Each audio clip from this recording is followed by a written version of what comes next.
आज की इस वीडियो के अंदर हम बात करने जा रहे हैं लॉग एड के हवाले से। लॉग एड का जो टेस्ट मुनक्किद होने जा रहा है उसके अंदर सिविल प्रोसीजर कोड यानी कि सीपीसी में से भी सवाल जो हैं वो पूछे जाएंगे। तो सिविल प्रोसीजर कोड 1908 दो हिस्सों पे मुश्तमिल है। एक हिस्से में सेक्शंस दिए गए हैं जबकि दूसरे हिस्से में ऑर्डर्स दिए गए हैं। तो कुछ सेक्शंस जो हैं वो शामिल किए गए हैं लॉग एड के टेस्ट में और कुछ ऑर्डर्स जो हैं उनको शामिल किया गया है। तो आज की इस वीडियो के अंदर हम बात करने जा रहे हैं उन तमाम सेक्शंस के ऊपर सिविल प्रोसीजर कोड 1908 के, जो कि लॉग एड के टेस्ट के जो सिलेबस है पाकिस्तान बार काउंसिल की जानिब से जारी किया गया है उसके अंदर शामिल किए गए हैं। तो आइए इसको शुरू करते हैं। सबसे पहले हमारे पास अवेलेबल है सेक्शन 9। सेक्शन 9 इस हवाले से भी अहम है कि ये कोर्ट्स जो हैं सिविल कोर्ट्स इनकी ज्यूरिसडिक्शन को बयान करता है। बेसिकली सेक्शन 9 ये कहता है कि the courts shall have jurisdiction to try all suits of a civil nature excepting suits of which their cognizance is either expressly और इम्प्लॉयडली बेयर्ड। सिविल कोर्ट्स जो हैं वो तमाम के तमाम सूट्स के ऊपर ज्यूरिसडिक्शन रखती हैं मां सिवाय उन सूट्स के जिनके हवाले से सिविल कोर्ट्स को इम्प्लॉयडली जो है और एक्सप्रेसली उनको मना किया जा रहा हो। किसी भी मैटर के ऊपर अगर कोई अलग से लॉ अवेलेबल हो और अलग से कोई कोर्ट कॉग्निजेंस ले सकती हो तो वहां पे सिविल सूट जो है वो लाए नहीं करेगा। अदरवाइज तमाम मामलात के अंदर सिविल कोर्ट जो है उनको ज्यूरिसडिक्शन हासिल है। यहाँ पे एक मैक्सिमराइज होता है उबी जस इबी रेमेडियम, जिसका मतलब है where there is a right there is a remedy. ये प्रिंसिपल फंडामेंटल राइट है। यहाँ पे अगर ज्यूरिसडिक्शन की बात की जा रही है तो हम काइंड्स ऑफ ज्यूरिसडिक्शन को भी देख लेते हैं। काइंड्स ऑफ ज्यूरिसडिक्शन होती हैं, सब्जेक्ट मैटर ज्यूरिसडिक्शन होती है, टेरिटोरियल ज्यूरिसडिक्शन भी होती है और पिक्यूनरी ज्यूरिसडिक्शन भी होती है। Civil courts have granted general jurisdiction to try all civil suits. Civil courts को ये जनरल ज्यूरिसडिक्शन ग्रांट कर दी जाती है कि वो तमाम नेचर के सिविल सूट्स को ट्राई कर सकते हैं। नंबर जो नेक्स्ट पे हमारे पास है वो है civil courts have inherent power to decide their jurisdiction.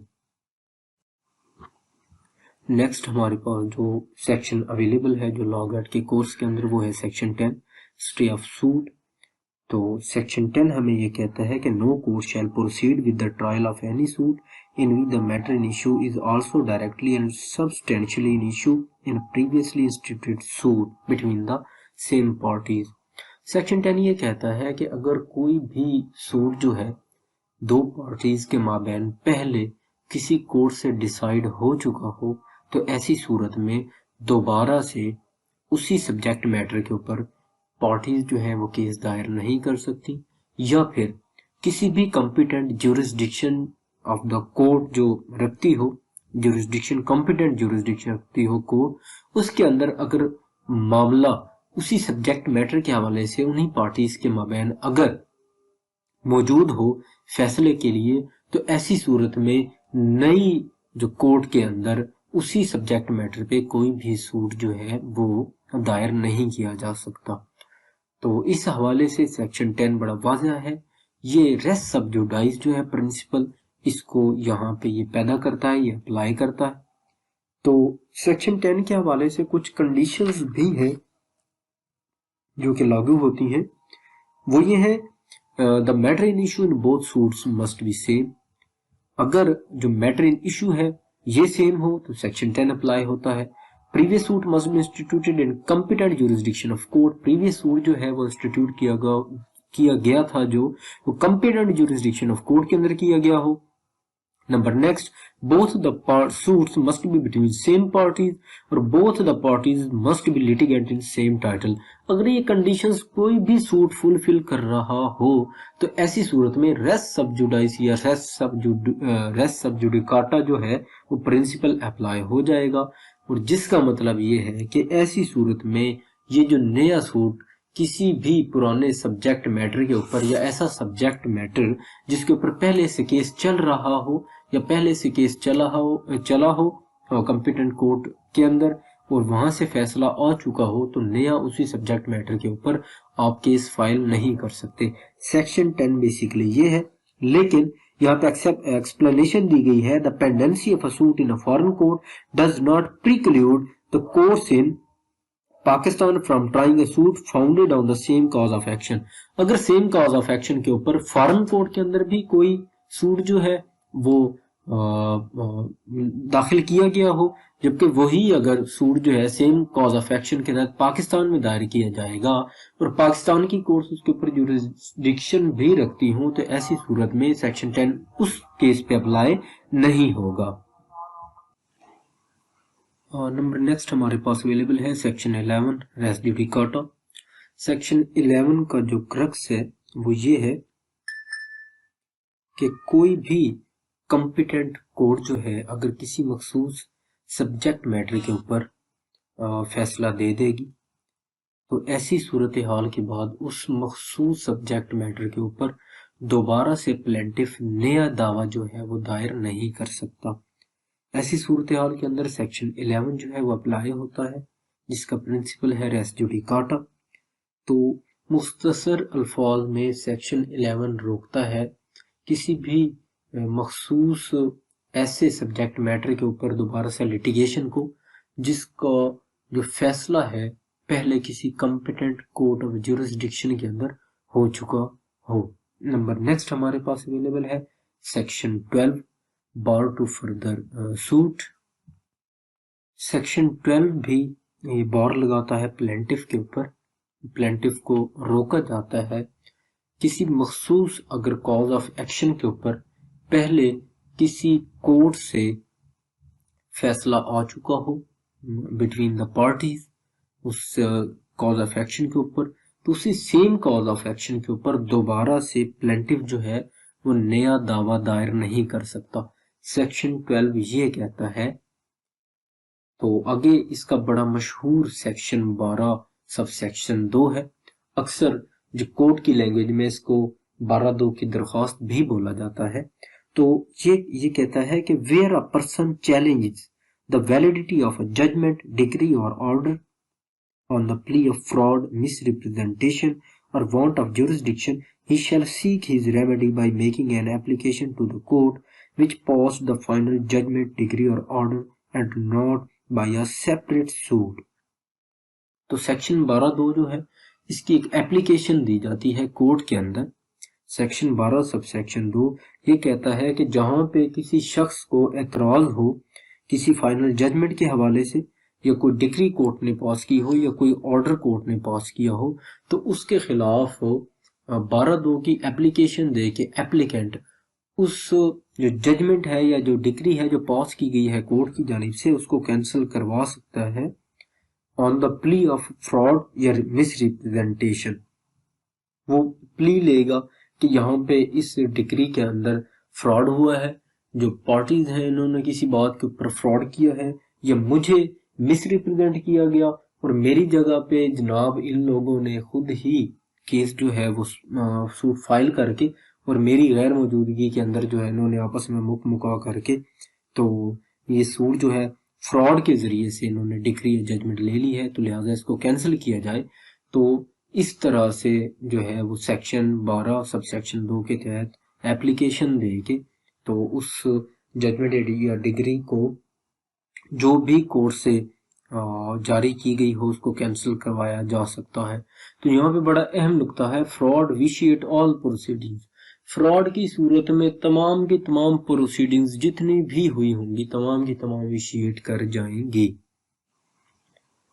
Number next हमारे पास अवेलेबल है सेक्शन 15 जुरिस्डिक्शन के हवाले से। ये सेक्शन है 15 से 25 तक जाते हैं, जबकि कोर्स के अंदर 15 से 20 तक जो सेक्शन है वो शामिल किए गए हैं। तो सेक्शन 15 कहता है court in which suit to be instituted, किस कोर्ट के अंदर जो दावा है वो दायर किया जाएगा। एवरी सूट कोई भी दावा shall be instituted in the court of the lowest grade competent to try it. नया दावा आप जब भी करने जा रहे हैं तो ऐसी सूरत हाल के अंदर कॉम्पिटेंट कोर्ट जो लोएस्ट ग्रेड की होगी उसके अंदर दावा जो है दायर किया जाता है। हमेशा जितने सिविल जो सूट्स होते हैं, जो कॉम्पिटेंट कोर्ट अगर लोएस्ट ग्रेड की हो तो वो सिविल कोर्ट्स जो हैं उनके अंदर दावा दायर किया जाता है। तो the main object of section 15 is to save courts from overcrowding in courts. Number next हमारे पास अवेलेबल है section 16, suits to be instituted where subject matter situate. दावा हमेशा उस जगह पे दायर किया जाएगा जहां पे सब्जेक्ट मैटर हो, जहां पे सब्जेक्ट मैटर सिचुएट करता हो। तो ये जो है बेसिकली टेरिटोरियल ज्यूरिसडिक्शन को ये डिफाइन करता है सेक्शन 16। सेक्शन 16 के मुताबिक जहां कहीं भी सब्जेक्ट मैटर होगा दावे का, तो वहीं पे ही दावा जो है वो दायर किया जाएगा। मिसाल के तौर पे एक जमीन के ऊपर झगड़ा है सरगोदा के अंदर, तो उसका दावा आप सरगोदा के अंदर दायर करेंगे, ना कि लाहौर या फैसलाबाद के अंदर। बेसिकली सेक्शन 16 ये कहता है। सेक्शन 16 तो बड़ा वाजिया था इमूवेबल प्रॉपर्टी के हवाले से, कि जहां पे भी इमूवेबल प्रॉपर्टी सिचुएट करती होगी वहीं की कोर्ट को जुरिस्डिक्शन हासिल होगी और वहीं पे आप दावा दायर करेंगे। सेक्शन 17 इस हवाले से ये कहता है कि अगर कोई ऐसी इमूवेबल प्रॉपर्टी आ जाती है आपके पास जो कि मुख्तलिफ ऐसी जगह पे सिचुएट करती है जिसके ऊपर मुख्तलिफ जो कोर्ट्स हैं उनकी जुरिस्डिक्शन बनती है, तो ऐसी सूरत हाल के अंदर आप किसी भी कोर्ट के अंदर दावा दायर कर सकते हैं जिसकी वहां पे जुरिस्डिक्शन हो। यानी कि 3 कोर्ट्स हैं जिसकी जुरिस्डिक्शन उस प्रॉपर्टी के ऊपर बन रही है और आपने उसका दावा दायर करना है, तो आप उन 3 कोर्ट्स में से किसी भी एक कोर्ट के अंदर जाके दावा दायर कर सकते हैं। सेक्शन 17 आपको ये इजाजत देता है। नंबर नेक्स्ट हमारे पास अवेलेबल है section 18, place of institution of suit where local limits of jurisdiction of courts are uncertain. किस जगह के ऊपर दावा जो है वो दायर किया जाएगा जहां पे ज्यूरिस्डिक्शन ऑफ कोर्ट जो है उसका पता ना चल रहा हो कि किस कोर्ट की ज्यूरिस्डिक्शन इस प्रॉपर्टी के ऊपर बन रही है। अगर आपके पास ऐसा कोई दावा आ जाए तो आप ऐसे दावे को किस कोर्ट के अंदर दायर करेंगे, सेक्शन 18 हमें ये बताता है। तो सेक्शन 18 हमें ये कहता है कि जहां पे अनसर्टेनिटी पाई जाए ज्यूरिस्डिक्शन के हवाले से, तो आप अनसर्टेनिटी पाई जाए जुरिस्डिक्शन के हवाले से मुख्तलिफ कोर्ट्स के माबैन कि ये इस जो दावे के ऊपर जो प्रॉपर्टी है दावे के अंदर ये किस कोर्ट की जुरिस्डिक्शन के अंदर आ रही है। तो ऐसी सूरत में आप अगर किसी भी कोर्ट के अंदर जाते हैं और वो कोर्ट सेटिस्फाइड होके उसके ऊपर कॉग्निजेंस ले लेती है और तस्लीम करती है कि मेरी ही जुरिस्डिक्शन के अंदर ये प्रॉपर्टी बन रही है, तो ऐसी सूरत में ज्यूरिस्डिक्शन के हवाले से बाद में सूट को चैलेंज नहीं किया जा सकता। जो भी डिक्री जो है वो पास करेगी मौजूद अदालत, तो वो वैसे ही काबिल कबूल होगी जैसे उसको ओरिजिनल ज्यूरिस्डिक्शन उस प्रॉपर्टी के हवाले से हासिल होना थी। सेक्शन 18 ये डिफाइन करता है। Section 19, suits for compensation for wrongs to person और मूवेबल प्रॉपर्टी। मूवेबल्स तो ये कहता है कि where a suit is for compensation for wrong done to the person और to movable property if the wrong was done within the local limits of the jurisdiction of one court and the defendant resides or carries on business or personally works for gain within the local limits of the jurisdiction of another court, the suit may be instituted at the option of the plaintiff in either of the said courts। Section 19 जो है वो describe करता है कि अगर कोई wrong done हुआ या मूवेबल प्रॉपर्टी के हवाले से अगर कुछ गलत हुआ या किसी सूरत हाल के अंदर आप सू करने जा रहे हैं, तो ऐसी सूरत हाल के अंदर अब मूवेबल प्रॉपर्टी अपनी जगह चेंज करती रहती है, जबकि दूसरी अगर कोई रॉन्ग डन हुआ है तो उस सूरत हाल के अंदर भी हो सकता है कि जो गलत काम करने वाला हो उसकी रहाइश किसी और जगह पे हो और उसने वो रॉन्ग डू जो उसने किया वो किसी और जगह पे किया हो, तो ऐसी सूरत में क्या किया जाएगा। तो ऐसी सूरत हाल के अंदर प्लेंटिफ के पास ये इख्तियार हासिल होता है कि वो जहां पे रॉन्ग डू हुआ वहां पे सूट फाइल कर दे, जहां पे जो डिफेंडेंट है उसकी रहाइश है वहां पे जाके वो सूट फाइल कर दे। It is at the option of plaintiff. मिसाल के तौर पे ए रिजाइडिंग इन कराची, ए जो है उसकी रहाइश कराची के अंदर है। बीटन बी इन कोयटा, उसने बी को जाके कोयटा के अंदर मारा। बी में सू आइदर सू ए इन कराची और कोयटा, तो बी के पास ऑप्शन अवेलेबल है कि वो ए जहां कराची के अंदर रह रहा है, जहां पे उसकी रिहाइश है, वहां पे उसके ऊपर सूट फाइल करे, या कोयटा के अंदर जहां पे वो रॉन्ग डू हुआ वहां पे करे। It is up to be, यानी कि प्लेंटिफ। तो नेक्स्ट जो एग्जांपल हमारे पास अवेलेबल है, mister A residing in Karachi publishes in Quetta statements defamatory of B. A Karachi का रहायशी है, उसने कोयटा के अंदर पब्लिश की कोई स्टेटमेंट जो कि बी के लिए डेफेमेटरी थी। बी में सू ए आइदर इन कोयटा और कराची, तो बी जो है प्लेंटिफ, उसके ऊपर ये ऑप्शन, उसके पास ये ऑप्शन अवेलेबल है कि वो मिस्टर ए जो कराची का रहायशी है उसको कराची के अंदर जाके सू कर ले या कोयटा के अंदर कर ले, उसकी अपनी जो है वो मर्जी है। सेक्शन 19 जो है यहाँ पे ये चीज डिफाइन करता है। सेक्शन 20 जो है वो ये कहता है कि other suits to be instituted where defendants reside और कॉज ऑफ एक्शन अराइजेज, कि जितने भी सूट्स होते हैं और मोस्टली जो सूट्स होते हैं, जो दावे हैं, वो दायर किए जाते हैं जहां पे डिफेंडेंट रह रहा हो या जहां पे कॉज ऑफ एक्शन अराइज हो।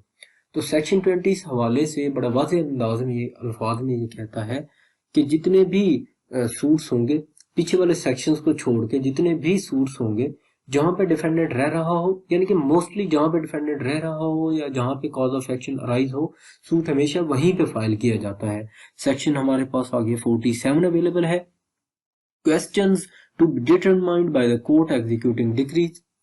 तो डिक्री को एग्जीक्यूट करते वक्त जितने भी क्वेश्चंस अराइज होते हैं, तो कोर्ट उन जो जितने भी क्वेश्चंस अराइज हों उनके आंसर्स जो है वो फाइनल डिक्रीज के अंदर देती है और उनको डिटरमाइन करती है, उनको फैसला करती है। Number next, section 75 power of court to issue commissions. Section 75 के तहत कोर्ट के पास ये इख्तियार हासिल है कि वो कमीशन को मुकर्रर कर सकती है। मुख्तलिफ मकासिद हैं जिनके लिए कोर्ट जो है कमीशन मुकर्रर करती है। मिसाल के तौर पे पार्टीशन अगर करनी हो, या कोई भी अकाउंट्स को एडजस्ट करना हो, या किसी चीज की नीलामी करनी हो, या किसी शख्स को एग्जामाइन करना हो, ऐसा शख्स हो जो कि अदालत नहीं आ सकता, कोई इतना ज्यादा ज़ईफ है या कोई इतना ज्यादा माजूरी की हालत में है, तो ऐसी सूरत हाल के अंदर जो है कोर्ट के पास इख्तियार हासिल है कि वो सेक्शन 75 के तहत कमीशन मुकर्रर कर सकते हैं। सेक्शन हमारे पास आगे अवेलेबल है 96 अपील फ्रॉम ओरिजिनल डिक्री। तो मैं यहाँ पे आप लोगों को बताता चलूं कि जितनी भी अपील्स होती हैं डिक्री के खिलाफ, वो हमेशा हायर कोर्ट के अंदर होती है। मिसाल के तौर पे सिविल कोर्ट ने एक डिक्री दी, तो आप उसकी जो अपील है वो वेरी नेक्स्ट जो आपके पास जो कोर्ट अवेलेबल है, आप फर्स्ट अपील के अंदर जब आप जा रहे हैं तो उसके अंदर आप डिस्ट्रिक्ट कोर्ट के अंदर जाएंगे। यानी कि सिविल कोर्ट से एक फैसला हुआ तो आप उसके खिलाफ डायरेक्ट हाई कोर्ट नहीं जा सकते उसकी अपील लेके, आप उसको डिस्ट्रिक्ट कोर्ट के अंदर लेके जाएंगे। वहां से जब वो डिटरमाइन हो जाएगी तो आप देन उसको जो अपील को लेके आप हाई कोर्ट जा सकते हैं। यानी कि अपील फ्रॉम ओरिजिनल डिक्रीज, तमाम डिक्रीज जितनी भी डिक्रीज पास हों आप उनके खिलाफ अपील में जा सकते हैं डिस्ट्रिक्ट कोर्ट के अंदर। अच्छा, दूसरा यहाँ पे याद रखें ये बात कि जितनी भी जो कंसेंटिंग डिक्रीज ली जाती हैं उनके खिलाफ अपील लाए नहीं करती। ये पॉइंट आपने याद रखना है, जहन में रखना है। कंसेंटिंग डिक्रीज जब दोनों पार्टीज की मर्जी से कोई डिक्री ली जा रही हो तो ऐसी सूरत में अपील लाए नहीं करती। नंबर नेक्स्ट हमारे पास अवेलेबल है section 104 orders from which appeal lies. तो सबसे पहले आप लोग समझ लें ऑर्डर्स और डिक्री के अंदर फर्क। अक्सर लोगों को ऑर्डर्स जो है, कोर्ट किसी भी केस के दौरान जब वो सूट जो है वो चल रहा हो और कोर्ट के अंदर प्रोसीडिंग्स चल रही हो, तो कोर्ट रोजमर्रा के जो मामलात को चलाने के लिए और सूट को चलाने के लिए मुख्तलिफ किस्म के ऑर्डर्स जो है वो जारी करती है। तो जबकि एंड पे जब कोर्ट उस केस को डिसाइड करती है तो कोर्ट अपनी फाइनल जजमेंट या डिक्री जो है वो जारी करती है। डिक्री के अंदर किसी भी सब्जेक्ट मैटर के हवाले से राइट जो भी पार्टीज क्लेम कर रही हो उनका जो राइट है वो क्रिएट किया जाता है। जबकि ऑर्डर्स जो है वो कोर्ट रोजमर्रा की अपनी जो रूटीन है उसको चलाने के लिए ऑर्डर्स जारी करती है। तो ऑर्डर्स और डिग्रीज के अंदर ये फर्क है। डिग्री के अंदर केस के एंड के ऊपर कोर्ट जो है डिसाइड करती है किसी भी सब्जेक्ट मैटर को। अच्छा, बाज ऑर्डर्स ऐसे हैं जिनके खिलाफ अपील की जा सकती है। कौन कौन से हैं? ऑर्डर अंडर सेक्शन 35 है, अगर सेक्शन 35A के तहत कोई ऑर्डर किया गया हो उसके खिलाफ अपील लायक करती है। ऑर्डर से अंडर सेक्शन 47 के खिलाफ अपील लायक करती है। ऑर्डर अंडर सेक्शन 95 के तहत अगर कोई ऑर्डर जारी किया गया हो कोर्ट की जानिब से तो उसके खिलाफ भी अपील जो है दायर की जा सकती है। उसके अलावा an order under any of the provision of this code imposing a fine और डायरेक्टिंग द अरेस्ट और detention in the civil prison of any person except where such arrest और detention is in execution of decree. Decree को execute करते वक्त अगर किसी शख्स को सिविल प्रिजन के लिए अगर कोर्ट ऑर्डर जारी करे तो उसके खिलाफ अपील लाए नहीं करती। लेकिन अगर आपको during the proceedings of the suit court की जानिब से अगर सिविल प्रिजन के अंदर भेजा जाए तो उसके खिलाफ भी अपील हो सकती है। आपको फाइन किया जाए जब केस चल रहा हो तब भी आप उसके खिलाफ अपील कर सकते हैं। लेकिन जब एग्जीक्यूट करवाया जा रहा हो, डिग्री के ऊपर अमल दरामद करवाया जा रहा हो ऐसी सूरत में कोर्ट से अगर आप ताउन न करें तो कोर्ट अगर आपको सिविल प्रिजन में भेजेगी उसके खिलाफ आप अपील लाए नहीं करते। नंबर नेक्स्ट हमारे पास अवेलेबल है सेक्शन 115 रिवीजन का। अच्छा, यहाँ पे बड़ी ही अहम नुक्ता है। अक्सर पूछा भी जाता है कि रिव्यू कहाँ पे किया जाता है और रिवीजन कहाँ पे की जाती है। तो हमेशा बात याद रखें कि रिव्यू जो है वो इन द सेम कोर्ट किया जाता है। किसी भी मुअज़्ज़ज़ अदालत को कहा जाता है कि जनाब आपने जो डिक्री दी या आपने जो ऑर्डर जारी किया है, किसी भी मतलब मामले को लेके आपने ऑर्डर जारी किया है, बराह मेहरबानी इसके ऊपर नजरसानी करें, ये हमारे मुताबिक गलत है। तो वो यानी कि रिव्यू होता है और रिव्यू हमेशा सेम कोर्ट के अंदर होता है जिसने वो ऑर्डर जारी किया हो। जबकि रिवीजन जो है वो हमेशा हायर कोर्ट के अंदर होती है, यानी कि वेरी नेक्स्ट कोर्ट जो आती है उसके अंदर होती है। तो आइए हम सेक्शन 115 को डिस्कस करते हैं। सेक्शन 115 के तहत आप रिवीजन जो है वो फाइल कर सकते हैं। किसी भी कोर्ट की जानिब से अगर कोई भी ऑर्डर जो है वो जारी किया गया जिससे आप मुतमईन नहीं है और आप पार्टी टू द सूट हैं तो आप वेरी नेक्स्ट जो कोर्ट है, यानी कि अगर आप सिविल कोर्ट के किसी ऑर्डर से मुतमईन नहीं है तो आप डिस्ट्रिक्ट कोर्ट के अंदर जो रिवीजन है वो दायर कर सकते हैं। और अगर आप डिस्ट्रिक्ट कोर्ट के किसी ऑर्डर से आप मुतमईन नहीं है तो आप हाई कोर्ट के अंदर विद इन 90 डेज जो है उस ऑर्डर के खिलाफ आप रिवीजन दायर कर सकते हैं। तो यहाँ पे 90 डेज जो है रिवीजन के लिए मस्ट है कि विद इन 90 डेज जो है आप उस ऑर्डर के खिलाफ जो है आप रिवीजन के अंदर जा सकते हैं। तो सेक्शन 115 में से दो चीजें निकल रही हैं। रिव्यू होगा इन द सेम कोर्ट और रिवीजन जो है वो हमेशा वेरी नेक्स्ट कोर्ट के अंदर होगी, यानी कि हाई कोर्ट के अंदर होगी। सिविल सूट के अंदर सिविल अगर कोर्ट्स के अंदर कोई ऑर्डर हुआ और आपने उसके खिलाफ रिवीजन दायर करनी है तो आप करेंगे डिस्ट्रिक्ट कोर्ट में। डिस्ट्रिक्ट कोर्ट में अगर ऐसा हुआ तो आप करेंगे हाई कोर्ट में। और यहाँ पे टाइम पीरियड है 90 डेज का। वेरी नेक्स्ट हमारे पास सेक्शन अवेलेबल है सेक्शन 151 सेक्शन 151 निहायत ही अहम सिविल कोर्ट्स के हवाले सिविल कोर्ट्स और सिविल जो है वो प्लीडिंग्स के हवाले से। Saving of inherent power of court section 151 के तहत सिविल कोर्ट्स के पास इनहेरेंट पावर होती है।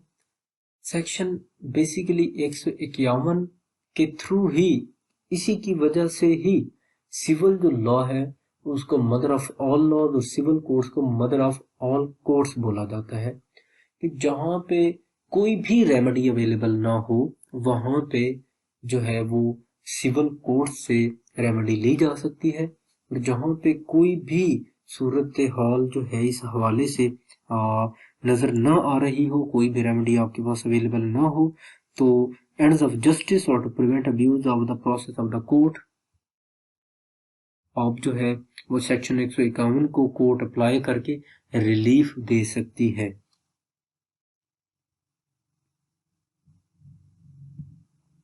यानी कि nothing in this code shall be deemed to limit or otherwise affect the inherent power of the court to make such orders as may be necessary for the ends of justice or to prevent abuse of the process of the court। Court के पास, civil court के पास inherent power हासिल होती है कि वो किसी भी किस्म के